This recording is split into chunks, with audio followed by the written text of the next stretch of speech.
Consider three processes, all arriving at time 0 and with total execution time of 10, 20 and 30 units respectively. So we have these three processes P0, P1, P2 and their execution times are 10, 20 and 30 units. So each process spends the first 20% of the execution time doing IO, then the next 70% of the time doing some computation and the last 10% of the time doing IO again. So if you look at each process, so it's divided into three phases, starts with an IO, then compute and then finish off with an IO again. So the first 20% of 10 would be 2, then 70% would be 7 and then the last 10% of this 10 would be 1.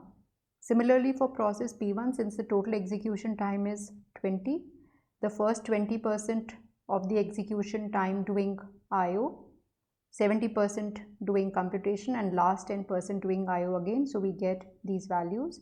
And for process P2 again, it starts with 6 time units of IO, then 21 time units for the computation and then 3 time units for IO again.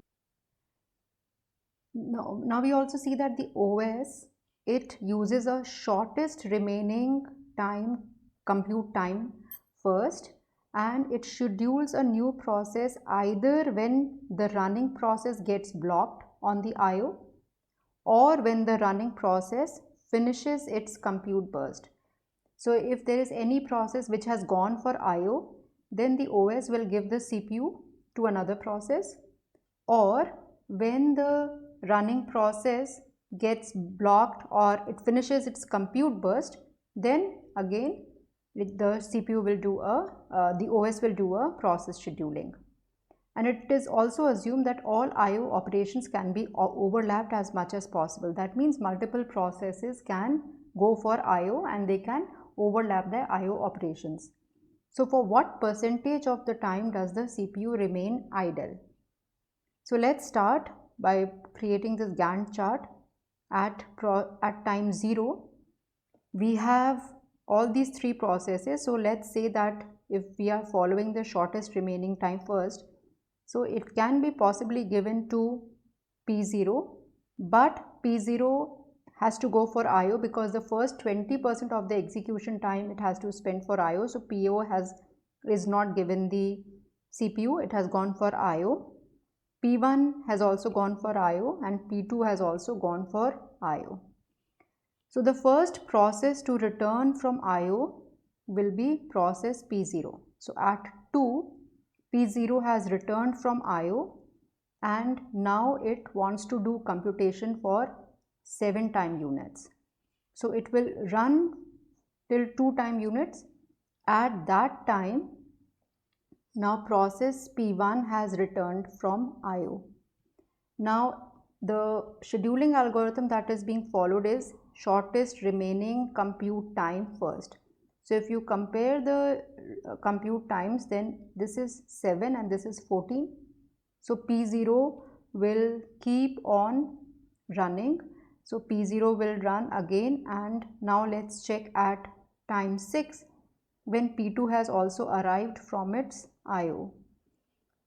Again, if you compare the compute time of all these three processes, again P0 has the shortest remaining time because at 4 it had already run for 2 time units, so it was 5 compared to 14 of P1, and at 6 again it has run for 2 more time units, so it is at 3 compared to 14 of P1 and 21 of P2. So P0 keeps running again for 3 time units. So now it has finished all its computation and again it has gone for IO. So again it will do IO and then it will go out of the system. So at 9, this is the time when P1 starts running. So P1, because P1 had 14 and P2 had 21, so P1 had shortest remaining time. So P1 will run for 14 time units. So from 9 to 14 it will run till 23 and then it will do IO for 2 more time units, and so it will be out of the system by 25 time units. Okay, so at 23 now P2 starts running and it will do computation for 21 time units, so that means till 44, and then it will go for IO for 3 more time units. So from 44 to 47 it will be doing IO and it will finish off at 47. So from 0 till 47, these orange parts are the time when the CPU was just sitting idle. It was not allocated to any particular process. So if you look at the time from 0 to 2, this is 2 time units, and then from 44 to 47, this is 3 time units. So the total idle time is 5. So out of the 47 time units, the percentage of idle time is 5 by 47, which is 10.6%.